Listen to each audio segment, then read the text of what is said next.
بسم اللہ الرحمن الرحیم. خاتون حضرات، اختر عباس کا سلام پہنچے. آج ہم شیری خان کے سوال سے آغاز کر رہے ہیں.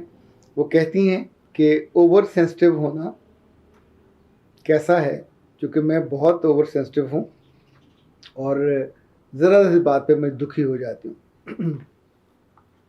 اوور سینسٹیو ہونا لڑکا ہو یا لڑکی ہو، یہ کوئی خوبی کی بات نہیں ہے. انفیکٹ جو اوور سینسٹیو ہوتا ہے وہ بہت سارے اندیکھے، انوانٹیڈ، انڈیزائرڈ دکھوں کو انوائٹ کرتا ہے. اور جب بھی آپ کسی ناپسندیدہ چیز کو اٹریکٹ کرتے ہو، انوائٹ کرتے ہو، تو پھر آپ اپنے دل میں اس کو جمع کرتے ہو. آپ کی روح پہ بوجھ بنتا ہے، آپ کے دل پہ بوجھ بنتا ہے.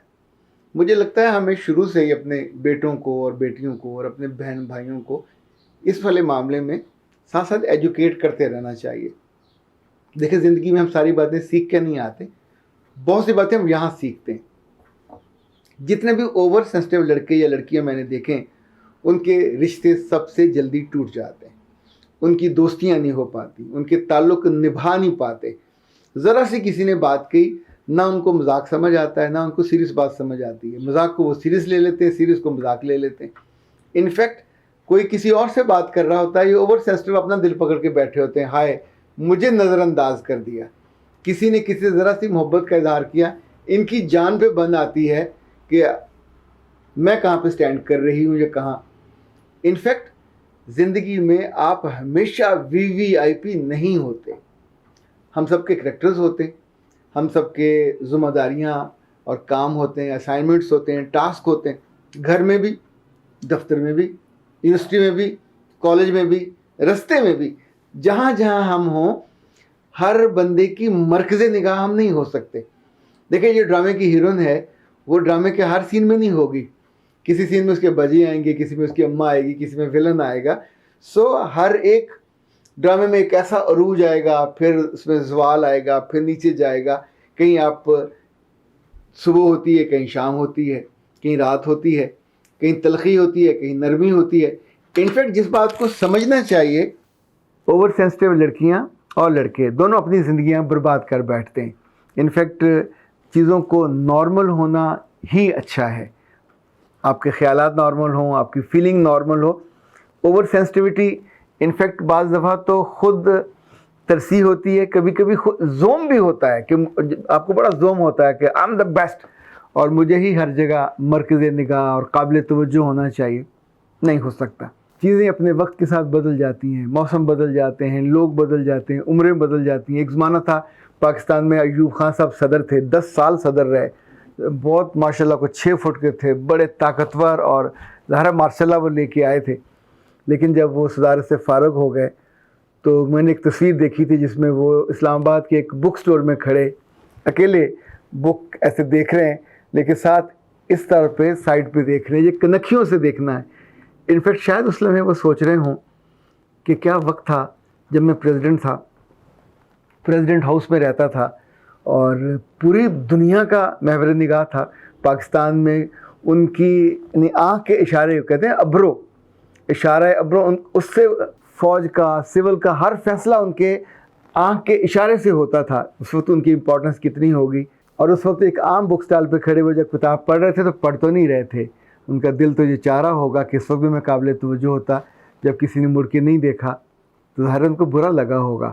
لیکن انسان کی یہی شاید وقت کے ساتھ ساتھ سمجھ ہوتی ہے کہ آپ اپنے اس نئے عہد کو، نئے وقت کو، نئی چیزوں کو سمجھتے ہو. سینسٹیوٹی آپ کے بس میں ہوتی ہے، آپ اس کے بس میں نہیں ہوتے. انسان کا پورا مزاج، انسان کا پورا کریکٹر، انسان کے احساسات مجھے تو لگتا ہے ہمارے بس میں ہوتے ہیں. جب ہم رونا چاہیں تو تب ہم روئیں، جب ہم ہنسنا چاہیں تو تب ہم ہنسیں. لوگ کیسے آ کے ہم کو رلا جائے اور ہنسا جائے. جس چیز کو آپ کھانا نہ چاہو کوئی کیسے کھلا دے، جس چیز کو آپ سننا نہ چاہو. میں بہت سی بچیوں کو سمجھاتا ہوں جس بات پہ کہتی ہیں we are very over sensitive, we are very sensitive. جب فلاں فلاں فلاں مجھے فون کرتا ہے یا کرتی ہے تو وہ میرا دل دکھاتا ہے اور مجھے رلاتا ہے یا رلاتی ہے. تو میں کہتا ہوں اللہ کے بندو، کیا اس نے ہاتھ فون میں سے نکال کے تمہارا کان پکڑا ہوا ہے؟ تو آرام سے جو بات نہیں سننا چاہتے اس کو ڈسٹنس کر دو.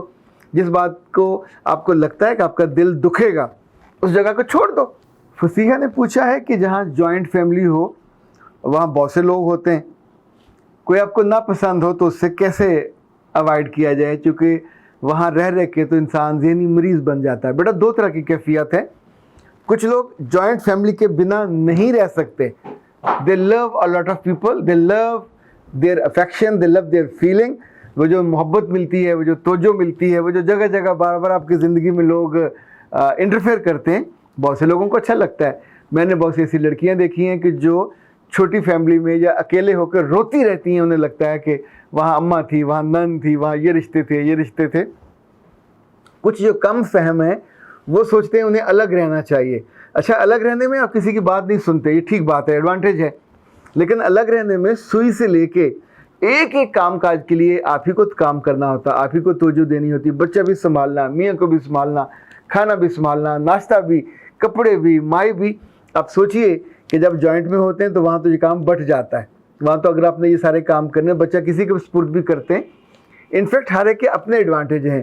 ہم لوگوں کو دیکھ کر اپنا منہ لال نہ کریں. اپنی زندگی کی ضروریات کو دیکھنے کے بعد اپنی پرائرٹیز کو طے کرنا چاہیے. اس کے مطابق خاندان میں اس کے قریب یا دور جانا چاہیے. انفیکٹ یہ فیصلہ سمجھداری سے ہونا چاہیے, اتنے برے طرز عمل سے نہ ہو کہ دوسرے آپ کو وومٹ کر دیں. اور فرحت پروین نے پوچھا کہ میرے دیور کی شادی میری شادی کے 7 سال کے بعد ہوئی ہے اور اللہ نے اب اس کو اولاد سے نوازا ہے. میں اس موقع پہ اپنے ایموشنز کو کیسے کنٹرول کروں؟ فرحت بیٹا ایک بات یاد رکھیے گا, انسان ایموشنز کا غلام نہیں ہے, ایموشنز ہمارے غلام ہیں. ابھی آپ اپنے دیور کے بیٹے کی پیدائش پہ جائیں گے, 2 کام کیجئے. ایک تو پورے دل سے جب بھی اس کو دیکھیں ماشاءاللہ کہیے, ان کو مبارکباد دیجیے گا. اسی طور پہ اپنے آپ کو دل کو سمجھائیے کہ اس کا بخت ہے, اپنے بخت کو مانگیے گا. اگر آپ ماشاءاللہ نہیں کہو گے, آپ کی نظر اس کو لگے گی اور آپ کی نگاہ اس کو لگی, اس بچے کا کوئی نقصان ہو گیا, اس خاندان کا نقصان ہو گیا, تو آپ بہت بدقسمت ہو گئے کہ آپ کی وجہ سے کسی کا نقصان ہو جائے. میں نے اپنے بچپن میں ایک ایسے اپنے گاؤں کے بزرگ سے ملا, وہ کہا کرتے تھے کہ میں کسی کے گھر خوشی غمی میں نہیں جا سکتا. تو ہم نے ان سے پوچھا کیوں؟ انہوں نے کہا میری نظر اتنی گندی ہے, اتنی بری ہے کہ اگر میں کسی کی صحت مند بھینس کو دیکھ لوں تو شام کو وہ تڑپ کے مر جاتی ہے. تو وہ عام طور پہ سر جھکائے رکھتے تھے, آنکھیں بند رکھتے تھے. انفیکٹ انسان کو علم ہوتا ہے کہ اس کی نیت کیسی ہے, اور اس کا یہ بات برحق ہے کہ نگاہ لگتی ہے. نگاہ کس کی لگے گی؟ جس کے دل میں حسرت ہوگی, خواہش ہوگی, حسد ہوگا. جو ماشاءاللہ کہے گا, اس کے بخت کی دعا کرے گا, پورے دل سے کہے, آپ کو عزت بھی ملے گی, آپ کو محبت بھی ملے گی. ممکن ہے کسی موقع پہ اللہ آپ کو اولاد سے بھی نواز دے. یہ رب کے فیصلے ہیں. کسی کا بیٹا ہونا, کسی کے 4 ہونا, کسی کے 7 ہونا, تو اس سے یہ نہیں ہوگا کہ وہ آپ کا حصہ لے گیا. وہ اس کا بخت تھا. جو آپ کا بخت ہے انشاءاللہ کبھی نہ کبھی آپ کو ملے گا. یہاں نہیں ملا تو اللہ کے یہاں ملے گا. یعنی اللہ ایک چیز لیتا ہے تو دوسری کوئی نہ کوئی آپ کو ریپلیسمنٹ میں دے رہا ہوتا ہے. ان ساری چیزوں پہ ہمارا حق یا استحقاق نہیں ہے, یہ اللہ کی عنایت اور اس کی عطا ہے. تو عطا کرنے والے سے نہ ناراض ہوا جاتا ہے, نہ اسے گلہ کیا جاتا ہے, اس کو راضی کیا جاتا ہے. اختر عباس کو اجازت دیجیے. السلام علیکم.